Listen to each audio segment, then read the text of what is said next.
In this video, I'm going to teach you how to learn something once and remember it forever. And I'll do this by introducing a framework I call the memory ladder. This framework is built on some neuroscience research that has found that when certain conditions are met, it allows memories to be stored essentially permanently.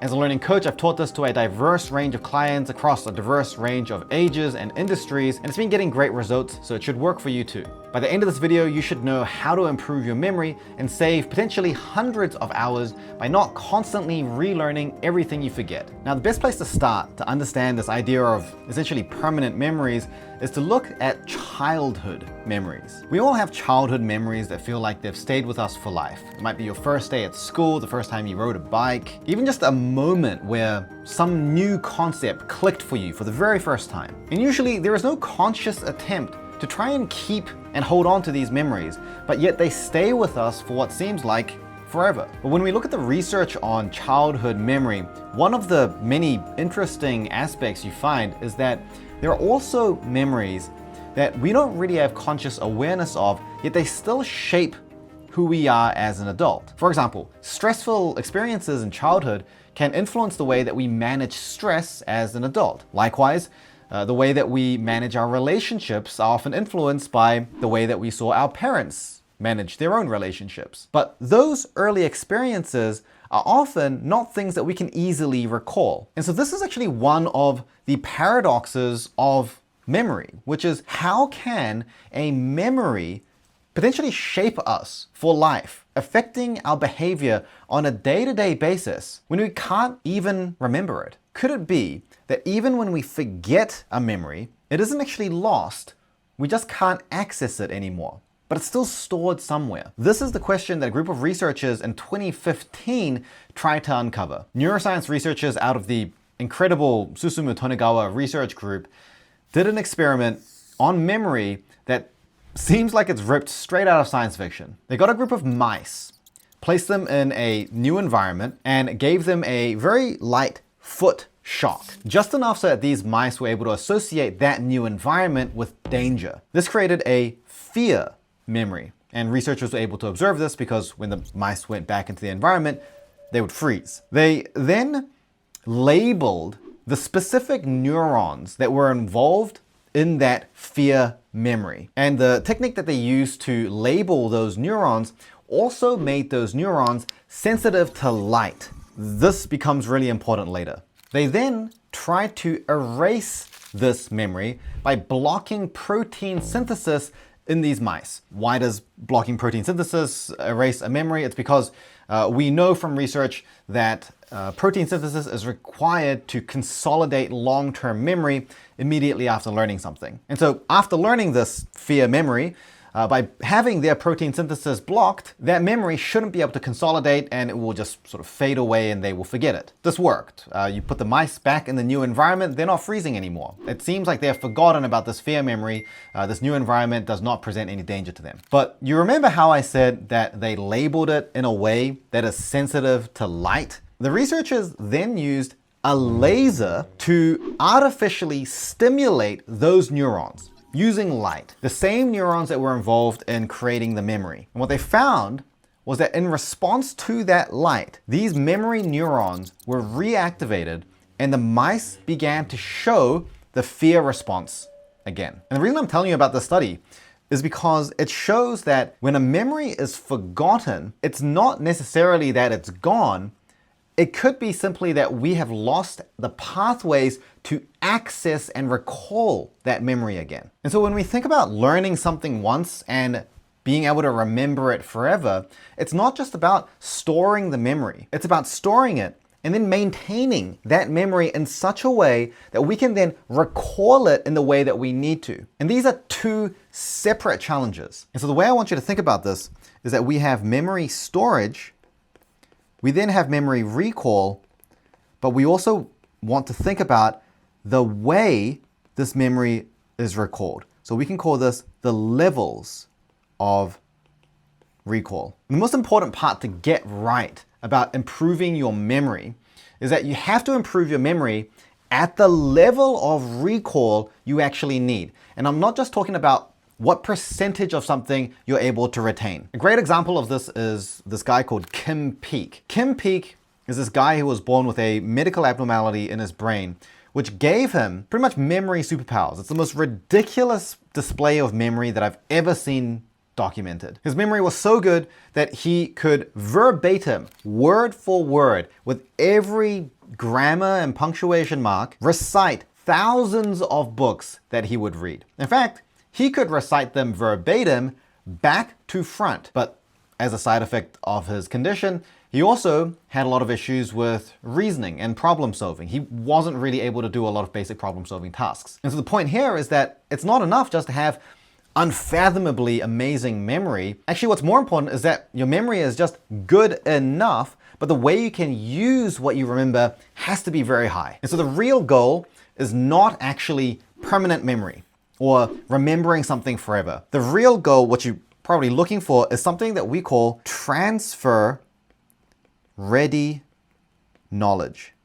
Transfer ready knowledge refers to things in your memory that you can recall, and you can recall it in a way that is suitable for problem solving and actual application. And so in order to learn something once and have transfer ready knowledge available forever, there are certain conditions that need to be met. I will tell you straight off the bat that meeting every single one of these conditions would take so much time and effort and planning that it is basically practically completely not viable. I guess the long story short is that in a day-to-day practical reality, it's not possible to have transfer-ready knowledge available to you forever just by learning it once. But by meeting at least some of these conditions and spending a little bit more time and effort on meeting those conditions, we can boost the amount of transfer-ready knowledge that's available to us by a huge amount. So what are these conditions? Without going too deep into a lot of complicated neuroscience research, these conditions are emotional salience. So if something is incredibly emotionally stirring, it is more likely to be remembered long term. The second is high levels of novelty or survival. So something is incredibly new and groundbreaking mentally, or incredibly relevant for your survival, it tends to also be held in your brain for longer. The third condition is ample sleep. So sleep is an incredibly important mechanism for memory consolidation. It's actually called sleep-dependent memory consolidation. And lots of very complicated processes happen in your brain when you sleep that transfers recently learned short-term memory into long-term stores and allows you to replay those memories so that your recall improves as well. So if you've got a bunch of stuff that you need to learn and you don't have a lot of time and you're thinking about doing that all-nighter, you may be able to get away with it for a couple of nights. But at a certain point, sleep deprivation is actually going to make all of that learning go to waste because you're not able to access those memories properly. Now, the next three conditions are a little bit more technical. They are retrieval, semantic encoding or processing, and integration. And I'll explain what each of these things means really simply for you. Retrieval is the scientific term for recalling memories, using the memory. So you learn something, you need to actually use what you learn. This could be answering questions, literally just recalling facts, solving problems using them, teaching someone, really anything that involves you accessing that memory and playing it out is a form of retrieval. But there is some nuance here in that the way you do your retrieval affects how you become more fluent with that knowledge. So if the way you need to use that knowledge is to solve this really complicated problem at work and come to this important decision and make this strategy, but the way that you are practicing retrieving that knowledge is through reciting out flashcards, there's not going to be a lot of great transfer there. This is really important because retrieval is particularly sensitive to something that's called cue sensitivity. This means that the context in which you're trying to recall the memory significantly influences how well you're able to recall that memory. Basically, if you learn something in one way and you're constantly using it in one way, and then all of a sudden you need to use it in a different way, you're going to struggle with that. So what I always say is that you need to practice how you play, but you also need to practice regularly. For new memory to be something that you're able to recall for a long period of time is usually not enough just to retrieve it once the next day. This is where the term spaced retrieval comes from. The idea that you should do a retrieval practice every now and again. As a general rule of thumb, I often say that for best results, try to retrieve it the next day, then a week later, then a month later. But these are very loose guidelines, and at the end of the day, it really comes down to when you can fit it into your schedule. As a bonus, if you're already using this new knowledge every day at work, you don't really need to schedule in extra time just to practice retrieving it because you're already doing it at work. So that's retrieval. The second thing is semantic encoding or semantic processing. This is basically your brain's ability to create meaning and context in what you're learning.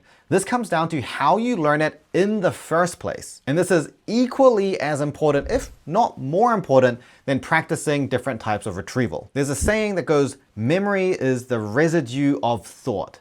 And in fact, in memory research, we often use the term memory traces. And these residues, these traces are generated by the type of thinking that we do when we first learn the new information. Usually information that is more relevant to us, that applies to the problems that we're using, or that we deliberately try to find ways to connect it with our prior knowledge or with other related facts and concepts, will be encoded more strongly, and therefore our retention will be greater. This is a good time to introduce the third one, which was integration, because integration means that memories are stronger if they integrate with your own self-schema or self-identity. For example, if I'm learning about a bunch of leadership skills, I'm gonna remember these skills better and to a higher quality if I tell myself, this is the type of leader I want to become. If I associate my identity with that, it helps our brain to find relevance, build connections, and then ultimately feel that this information is meaningful enough to hold on to. And so if you remember that I said that it's not really viable to meet all of these conditions in a practical day-to-day life, and that's because when you're learning something new, you often can't really control how emotionally salient it is or how novel or related to your survival that information is. So even though these two are technically conditions for enduring memory, we can't really do much about this. We can do things to optimize our sleep, and we can certainly employ strategies to help build meaning and context more effectively and to use more strategic retrieval strategies. And this is where my memory ladder framework comes in. The memory ladder creates a very simple question that you need to answer for yourself. It gives you a decision that you need to make when you learn something. And that decision is, how much will I pay for this memory? And we're not paying in money, we're paying in time and effort. At the top of this memory ladder, we have strategies that involve a high amount of time and effort. And in exchange for that time and effort, you receive a high level of memory quality. High quality memory is more enduring. It lasts longer, you retain it for longer, and you can usually use that memory in more complex ways. So when you're learning something new, sometimes you need to be an expert at that. It's not enough just to have a few facts. And so it's worth paying that time and effort to develop that expertise. On the other hand, at the bottom of the ladder, these are things that involve very little time and effort. And as you'd expect, these result in very low quality memory. So low quality memory being very transient, probably short term, and you can probably only use it in very, very simple ways like reciting a definition, recalling some facts. And the thing is that top of the memory ladder is not always the best place to be. If I get you to do some kind of task and you don't know how to do this task, you probably don't need to become an expert at that field just to complete the task. It may be good enough to not even remember anything. You can just ask ChatGPT what to do. It just tells you what to do and you literally do it. And so if this is not something that you need to do repeatedly to a high level of expertise, you're not dealing with things that have a high level of consequence or where you need to be solving complex problems in complex systems, you may not need to be at the top of the memory ladder. And so here's how you make this memory ladder into something that is strategic and practical. So the first place that I want to start is actually not on the ladder at all. It's actually something that sits next to the ladder because this is a very special situation where it involves very little time, very little effort, and over time, it also produces a high memory quality. So even though it is very easy and even though it doesn't take much time, it's beneficial for your memory in the long term. And this here is the strategy of joining my newsletter. It only takes 3 to 5 minutes to read one of my newsletters per week. And in these newsletters, I teach you strategies that sit on different parts of the memory ladder to improve your memory quality, to help you to manage your learning, to help you to manage your time and your productivity a little bit more efficiently in some sustainable ways that I found work really well for myself and my clients over my 14, 15 years of coaching this. I type all those emails myself.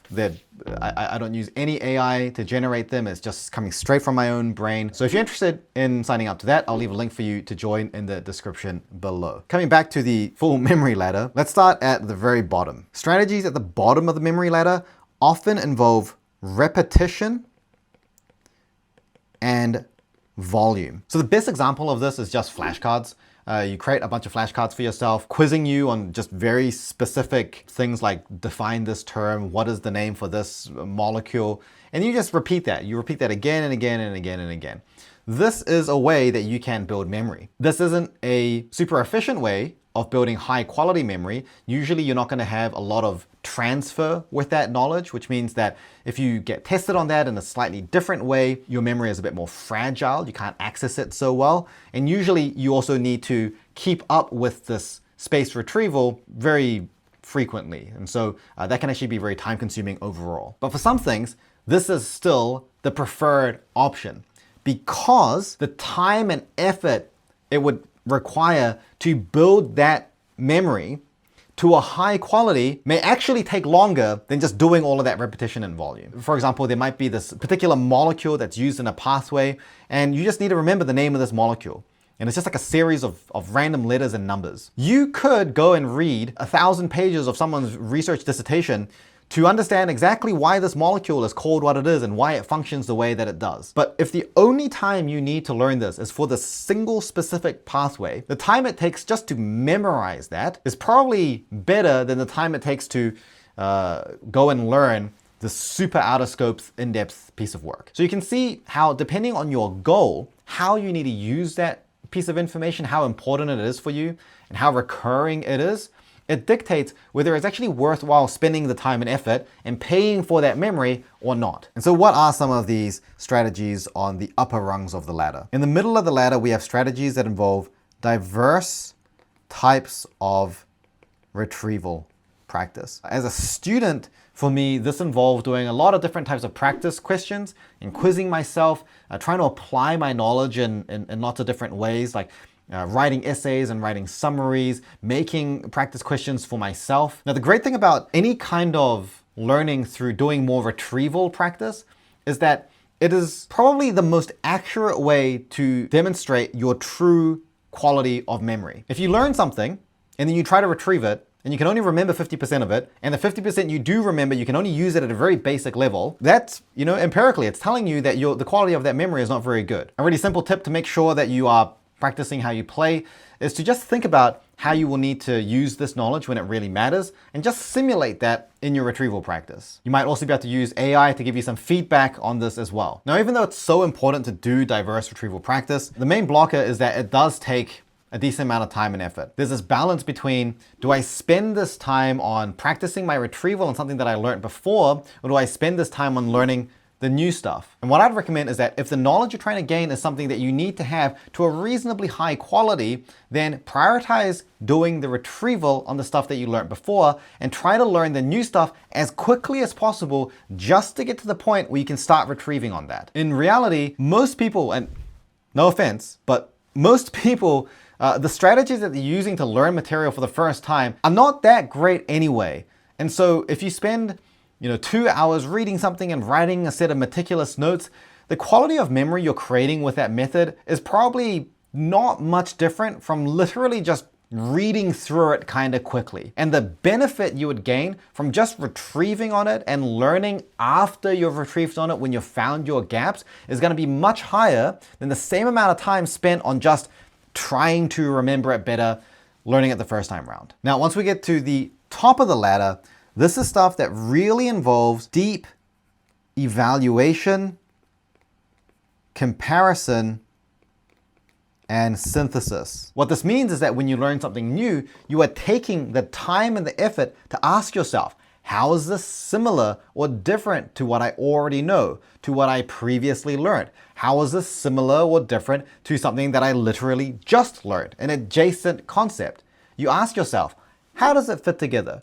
How is this all fitting into a big picture? How is this relevant to my purposes, the problem that I'm trying to solve? One of the best questions to ask yourself is, why is this important? You're taking the time and effort to make a value judgment on how important this thing is compared to everything else. This is time spent just thinking about things. You're not consuming any more information. Maybe you're looking up a few things if you've got questions that you're trying to answer, but you're taking the time to really go deep on this knowledge, to understand it, and to connect it. The time extends even more if you're synthesizing. Synthesizing means you're actually trying to create a model or a framework that you can use to see this through. You're not only taking in new information, you're not only thinking about why it's important, you're then trying to generate a whole new way of thinking about this topic based on your own conception. And so when you do this, the memory it creates, the residues are incredibly strong. It is so deeply connected in a web that not only is the memory incredibly enduring, but you can also usually use this in much more complicated ways because you've thought through all those complexities. And you can even use this kind of thinking for very small pieces of information. Like if you're meeting someone and you're trying to remember their name, you could use a lower memory ladder strategy, such as just repeating that name in your head multiple times. Or you could use a retrieval strategy, like trying to use their name in conversations throughout the night. Or you could just do a little mental exercise where you say, this person's name is Josh. Well, how is this person similar or different to another Josh that I know? What do I think of when I think of the word Josh? How does my mental image of that word compare to this person? Even just doing this very quick comparative thinking helps to strengthen that memory. And so while I say that these top of the ladder strategies take more time and effort, it's really just time and effort up front. And it may actually save you time in the long term by not doing so much repetition. And so if you want to learn something just once and remember it forever and use that information through transfer-ready knowledge, then you should be doing as much of this as possible when you learn it. And even if it doesn't last forever, it's going to last a pretty long time. And if it happens to be emotionally salient and incredibly novel and relevant to your survival, then you may just have unlocked a new lifelong memory. If you're interested in learning some more strategies and you want to see how I think about learning as a learning coach, then I recommend that you check out this video here where I go through a masterclass on just that. Thanks for watching, and I'll see you in the next one.